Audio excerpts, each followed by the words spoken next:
سلام، خوش اومدید به قسمت جدید برنامه یوتیوب. این قسمت اومدیم با داش فرشاد دوباره که یه بار باهاش آشنا شده بودیم تو چنل. چه خبر داش فرشاد؟ عشق منی. خب داش فرشاد، ایده چیه؟ گفتی ایده داری؟ داش سینا، ایده من این بودش که بین یه سری رپرایی که حالا اسمشون رو بهت میگم، یه سری ترکایی که فکر میکنی کمتر شنیده شده اما در واقع استحقاق اینو داشته که خیلی بیشتر از این حرفا شنیده شه، بگی بهمون و طبیعتا برای همه مخاطبا هم جذابه. آره برو بریم. هستم حل داشتم. خب ببینیم چه آرتیستایی رو داش فرشاد برامون گذاشته کنار. اولیش که خیلی سخته. خب بگو، چون همه کاراش هیته. بگو ببینم کیه. اولیش یاس. آره یاس واقعا سخته. ببین یاس آخه انقدر همه ترکاش شنیده شده، واقعا خیلی سخته. بعضی از ترکاش شاید از رو گذر زمان بتونم مثلا بهش بگم، مثلا میگم این ترک به نظرم خیلی خوبه، شاید مثلا طرف سنش خیلی مثلا اون موقع که این آهنگ اومده کم بوده نشنیده، الان مثلا با معرفی چند تا آهنگ مثلا بره اونا رو هم بشنوه. دقیقاً منظورم همین خیلی جالب بود. دمت گرم. آهنگ یاس که واقعا اصلا خیلی انتخاب سخته، ولی یه آهنگ داشت قدیما به اسم به دنیا خوش اومدی. اصلا ایده اون آهنگ مال اون سال، اصلا اون آهنگ همین الان دوباره گوش بدی انگار مثلا دیروز رکورد شده و پخش شده. واقعا عجیبه. موضوع آهنگ به دنیا خوش اومدیه و راجع به یه کودکیه که وارد دنیا میشه و یاسر داره مثلا نصیحتش میکنه. اصلا یه ترک فوق العاده، کسی نشنیده حتما اون آهنگو بشنوید. خیلی خفن اون آهنگ. از ترکای جدیدش اگه بخوای بگی چی؟ جدیدش که بیم، بدون شک بیم. آره ما قدیما مثلا یه لفظ داشتیم، می‌خواستیم مثلا یه جا بریم یه جایی، یا خودت هم بودی یا اصلا میگفتی آقا چقدر دیگه میرسیم، میگفت من 2 بیم دیگه میرسم. یعنی 2 بار بیمو گوش بدم میرسم. مثلا بیم چند 20 دقیقه بود، مثلا 40 دقیقه طرف تو راه بود، میگفت مثلا من 2 بیم دیگه پیشتونم. خیلی باحال بود. دومیش هیچ کس. آهنگای قدیمی یه دونه داشتش منم همینطور، اسم آهنگ منم همینطور بوده، مال فکر کنم سال 84 5. آره میگه مثلا میگن رپ کنی، خب منم همینطور، میگن دشمن داری، خب منم همینطور. ایول اصلا چه ترکی بود. ایول یادش افتادم. سومیش رضا پیشرو هم واقعا آهنگاش خیلی لامصب، همش خوبه. پیشرو رو میرم با نیلوفر آبی، با اینکه خب خیلی ها شنیدن و اصلا یه ترکیه که دوباره هم ساختش با تنظیم شروین رادفر و آره نیلوفر آبی احساسی شاهکار. تتلو یا آهنگ داشتش زمانهای قدیم، فکر کنم مثلا همون موقعی که توی استودیو بودیم، تو استودیو امیر دیوا بودیم، خیلی میخوندش. آره تو دی ال بی بودیم، به اسم خوابم نمیبره. یادتشه این اونا خیلی آهنگ قشنگی، احساسی و خیلی کورس، خیلی ملودی جذاب، کورس جذاب، خیلی اونو من دوستش دارم. خوابم نمیبره. از سهراب ام جی، از عمو سهراب وایسا فکر کنم. این بی‌حسیو خب فکر کنم خیلی ها شنیدن، خود آهنگ بی‌حسی زلبازیو، ولی ورس سهراب تو آهنگ بی‌حسی خیلی انادر لول بود. یعنی اصلا قافیه بازیش عجیب واسه زمان خودش، واقعا یه چیز اصلا عجیبی بود. دختر خوب نکن بهم نگاه، نه ما عین توییم نه تو عین ما. اصلا میگم فلو عجیب، خیلی خفنه. آره سهراب اون ورسش عالیه. از مهرادم بهمون بگو. از مهراد قدیمیاشو بخوام بگم، یه دونه آهنگ قدیمی از مهرادو آخه اون موقع ها مثلا خیلی تکی نمیخوندش، قدیما گروهی بودن. یه دونه گنگ داشتش که من یادم تکی خونده بود که اصلا دیسه یه نفرم بودش، خیلی قدیمی، اسمش یادم نمیاد. ولی هم مهراد بخوام یه ترک بگم، ترک مارشو من خیلی دوست دارم. حالا قدیمی هم نیست ولی خیلی ترک عجیب و غریبه. آره خیلی خوبه. بعدی جی جی هم دقیقا مثل سهرابه، چون مثل مهراده تقریبا. اون موقع همه گروهی کار میکردن، آهنگ تکی زیاد قدیمی نمیتونم ازش بگم. اون موقع مثلا ورسای خوب خیلی داره تو آهنگای مختلف، ولی بخوام یه دونه خوب قدیمی از جی جی بگم، شاید یکی از ورساشو بتونم بگم. ورسش توی یه آهنگ بود، خیلی حافظم یاری نمیکنه حاجی. نه میگفت بیلیارد، نمیدونم ما میلیاردیم شما بیلیاردین، نه یه بیلیارد و میلیارد توش داشت. فکر کنم ورسش تو تهران مال منه بود. فکر کنم ورس جی جی بود تو تهران مال منه. آره ولی ترک خوب از جی جی بخوام بگم بنگ بنگو خیلی دوست دارم. جدیده اونم مثلا 2-3 ماه پیش داد، ترک خوبی بودش، باحال بودش. آره از خشی بهمون بگو. اوه خشی قدیمی که خب گروه بودیم ما هم، زیاد آهنگ تکیه قدیمی نه. خشی رو ترجیح میدم از جدیداش بگم، چون اصلا جدیدن آهنگاش انقدر خوب و لول آپ شده. من میرم با آهنگ خیابوناش. فیوریت خود من جدی اون خیلی خفن، ترک آخر آلبومش بود. آفرین. بعد توی یایا بود دیگه. آره. بعد توش یه جا هم مثلا همه حرفایی که میزنه قشنگ منو میبره تو اون روزایی که اوایل خشو رو اولین بار دیدم و شناختم، و اصلا منو میبره تو اون محیط آشپزخونه خونهشون، حالشون، اتاق خوابش که مثلا قشنگ یادم اتاق خواب نداشت. بعد مدت مثلا داداشش که رفت بهش یه اتاق دادن. خیلی باحال بود. رفت سیستمش رو چید میزا. اصلا باحالی اون ترک به همین که زندگی واقعی، یعنی انقدر واقعیه من قشنگ اون آهنگو تاچش میکنم قشنگ. ایول. آره. بعدی سایی رو بخوام برم با کدوم ترکش قدیمیاش، که من میرم با قدیمیاش، نمیرم با ساییو، چون قدیمیاش خب خیلیاش با تو گروه بوده. تکیاش هم تو آلبوم داشت اتفاقا، توی طبیعی‌باش یه دونه داشت، توی کلاژ داشت. تو کلاژ تکی نداشت، تو کلاژ فکر کنم فیت با امیرعلی داشت، ولی در کل یه دونه بیتشو خودم چون زدم، اصلا اون آهنگو خیلی دوست داشتم. روز اولی که واسم خوند روی بیت دیگه، من گفتم اصلا اینو بیار من خودم بیتشو واسات بزنم، چون خیلی با آهنگ حال کردم. نمیبینم این برا. آره ترکی. آره یه ترکی اصلا خیلی هایپر اکتیو، کورسش نمیدونم خیلی باحاله، حرفای باحال توش میزنه. اونو چون بیتش هم خودم زدم خیلی دوست دارم. آره. اون ورس سایی جفت ورساش خیلی خفن. بعدی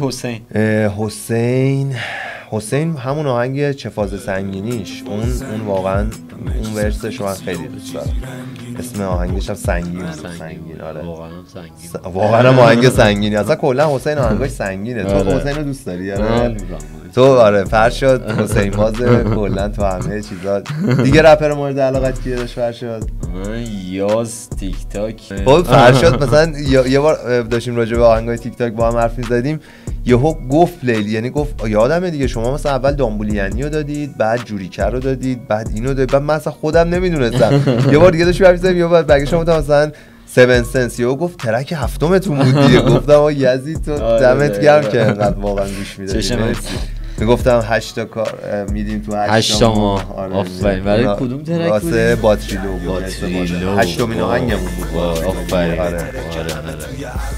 قبل خیلی سیاست جالبی تیک تاک ریخ واسه شروع کارش، که ماهی یه دونه آهنگ دادیم و ماهی یه دونه، به نظر من که یه ترک مثلا سوپر هیت بود. آره حالا واقعا تعریف خود که اصلا نه آخه چیزیه که هست دیگه داداش، چیزی که عیان است چه حاجت به بیان است. عاشقتم. نفر بعدی عرفان پایدار دیگه فکر کنم بدون شک اون آهنگ خط منشه دیگه. من نظر اون به دوران خودش واقعا ترک جلویی بود، خیلی خفن. ویدیو داشت. من خودم یادم اون دوران تازه رپو شروع کرده بودم، اوایل رپ خودم هم بودش، یعنی تازه داشتم میرفتم مینوشتم، میرفتم استودیو.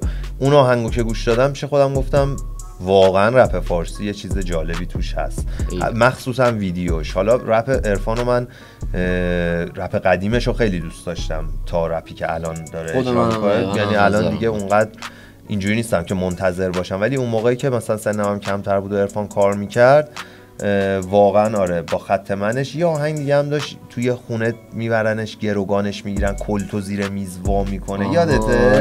آره اونم من دوست داشتم. حالا اگه اسمشو میدونین تو کامنت ها بنویسین، اسمش اصلا یادم نیستش. ایول اما ترکیش یادم. آره کلتو، من صحنه که کلتو از زیر میز برمی‌داشت و چند تا بنز اومده بودن دم در، خیلی باحال بود. نفر بعدی شاهین فلاکته. شاهین فلاکت چون تو دوره خودش خدایی باحال. آره رپر کولی بود. آره یکم مسیر رو از یه جایی فکر کنم اشتباه رفت، حالا تو زندگی لایف استایلش رپشو کاری ندارم، احساس می‌کنم یه جا زد کوچه خاکی. همون آهنگ چیز دیگه، من چت شدم پنیر بستم، به تو کنم اصلا تو آهنگش هم پنیر بستم بود یا من چت شدم بود، یه چیزی. آره خیلی باحال اون آهنگه با یه دو تا رپر دیگه فیت بود. گفت اونم به زمان خودش واقعا ترک خوبی بود، نداشت رپ فارسی اونجور ترکا رو خدایی نداشت. دقیقاً فلاکت متمایز بود اون موقع. ببین تو وقتی رپر میشی، من اینو معتقدم که تو حتما قبلش طرفدار رپ بودی، یعنی اصلا راه نداره که تو رپر بشی و اصلا قبلش رپ‌های دیگر رو نشنیده باشی.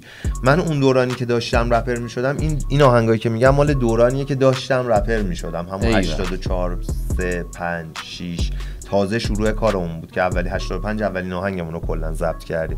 ولی خب یکی دو سال قبلش مثلا میشنیدم رپ ها رو اینا، ولی واقعا اون آهنگم به نظر من یه چیزی توش بود. آره آره با اینکه موضوعش خیلی خب موضوع عادی بود که ولی زمان خودش یه چیز جدیدی داشت. آره. نفر بعدی لیستمون پایا پایدار. پایا یادمون فیتمون هم باهاش افتادم 700 مگاوات داره. آره آهنگ اونم دوست داشتم، اون کارم دوست داشتم. بیتش هم خودت زده؟ بیت آره 700 مگاوات خودم زده بودم. فکر کنم جزء اولین بیتایی بود که واسه تیک تاک اصلا زدم، یا اون بود یا فهمیدم یا ریسمت ما. فهمیدم خود زده بودی؟ فهمیدم من زدم، ریسمت ما بود و فکر کنم اولین تنظیمم ریسمت ما بود بعد 700 مگاوات. یکی از ترکایتون که فکر میکنم نفهمیدم فهمیدم بود. آره خیلی باحال بود کارو، من خودم خیلی حال کردم. آره اونم من دوست داشتم. انا نفهمیدم تو خوندی یا سایی خوندی؟ ببین با هم روی هم خوندیم، اولین بار بود اصلا فکر کنم کسی تو ایران این کارو میکرد. چون هیچ وقت همچین کسی رو هم کامل سینک خوندیم و یه باند 70% صدا سایه 30% صدا من، یه باند برعکس اینه. خیلی جالبه. سینک همین آره اونم داده بودیم دیگه اون موقع. آره ایول برو بریم. لیتو، از لیتو چه ترکی داری؟ لیتو قدیمی هم قدیمی پایا رو گفتیم اصلا، پایا رو گفتیم فقط 7 صفحه کام ورزش رو همون 700 مگاوات رو از همه بیشتر دوست داشتم نسبت به آره موزیکامون تهران آره هم خب بالاخره موزیکی که خوب بود و همه شنیدن و آره اونم یه رپ خیلی جالبی دوش داشت میکرد پایا. بعدیو گفتی لیتو درسته؟ لیتو اون من اون آهنگ دوستام هستنش رو خیلی حالا شاید خیلی هم قدیمی نباشه و اونم همه شنیده باشم، ولی ترکیه که من دوستش دارم. خلسه قدیمی چی داشت؟ آها یه دونه داشت فکر و خیال. آره اون آهنگش خوب بود. خلسه خیلی اون ترک خوبی بود. آره فکر و خیال خیلی هم قدیمی نیست، فکر کنم 7 سال 8 سال پیشه، 6 7 سال پیشه. آره فکر کنم مال همون 7 8 سال پیشه. مثلا 93 4 خلسه اصلا کلا معروف شد. چون یه ویدیو هم بعدش براش داد. خلسه 93 معروف شد دیگه فکر کنم، 93 92 این حدودا بود. آره بیت علیرضا جی خوند یه بار، یعنی با اون آهنگ معروف شد که روی که بیت علیرضا جی خوند که اسم مثلا چند تا بازیگر و اینا رو میومد مثلا متافورش میکرد و اینا یه جوری میگفتش. آره فکر کنم اون بوده. ایول رز رنگی بدون شک رز که خیلی اصلا چند وقت پیش هم یه 2 هفته پیش دیدیمش، یزید خیلی بانمکه، یه دونه تبلت شروین داره، بعد من روش برمی‌دارم مثلا نقاشی اینا میشه کشید و مثلا میتونی حالا هر چی دوست داری بنویسی، مثلا این پنا داره شروین میافتم مثلا باهاش روی این داستان. بعد اون سری داشتم بهش گفتم آره داداش من یه چیزی طراحی کردم بیا ببین و اینا، نگاه کرد گفت پتینه کردی که مثلا چیکار کردی؟ چون این سری طرحهای آماده داره، اون استمپای آماده. یوگو این که پتینه است. گفتم بابا یزید پتینه چیه؟ بذار الان یکی دیگه طراحی می‌کنم. بعد یه دونه دیگه طراحی کردم باز حالا مثلا در 10 دقیقه. حالا خیلی هم چیز عجیبی نه. بعد نوشتم روش you can't hate my art. بعد دادم به رضا گفتم داش رضا اینو واسه تو زدم. هنر منو نمیتونی هیت کنی. عشقی داش رضا میخوام. حالا دیگه هر چی داشت باشه ما بریم به سمت سوالای آخر، هی سخت‌تر یعنی لول اپ کردیم که اون لیوانه رو باید برای سوال آخرم دوباره پرش کنیم. آره برات بریزم خدایی چون رنگی میشه مثلا. بعدی A2 لشبازی بابا باری کرد روبیت جی تی ای بود. آره روبیت جی تی ای بود. عجب چیزی بود. موقع ما A2 نمیشناختیم. چه سالی من A2 رو یادته؟ آره 86 87 بود اون آهنگ لشبازی A2. من میگم من خودم فن رپ بودم، یعنی الان میگم مثلا فلانیو گوش نمیدم، بابا به خدا دغدغه 1000 تا کار و زندگی و مشغله دارم، نمیرسم اصلا. یعنی اون موقع که من بچه بودم دغدغه‌ای نداشتم، یعنی میگفتم برم ببینم آهنگ کی جدید دانلود کنم سریع بفهمم چیه. بعدا راجع به اون سالا هم من بپرسی همه رو حفظم و تعارفم ندارم، میگم آقا این معلومه حفظ بودم. ولی الان واقعا به خاطر میگم سن رفت بالا، شرایط فرق کرد واقعا و این سن که میره بالا شرایط آدم فرق میکنه و من نمیرسم همه رو گوش بدم. حالا فکر می‌کنم مثلا من نسل 4 رو میخوام هیت بکنم یا بگم فلان 20، نه اصلا واقعا اینجوری نیستش. من آهنگای زمان خودم و همه رو حفظم، مثلا همین بچه‌ای که الان آهنگای همه رو حفظم. میدونی چی میگم؟ هر کی تو دوره خودش بوده دیگه، یه چیز مشخصیه. حالا دو تا سوال آخرم که دیگه واقعا اون لازمه که خب بذار بالا. منم میرم بالا، اینقدر سنگین سوالا. آبه ها یه جوری ما میرم بالا و اینا. بعدیش تیک تاکه. تیک تاک ببین اون همه هیت من میگم رو اون آهنگ غیرتیم. آره من رو اون آهنگ غیرتیم. از این مدل ها بدون شک بهترین آهنگ تیک تاکه.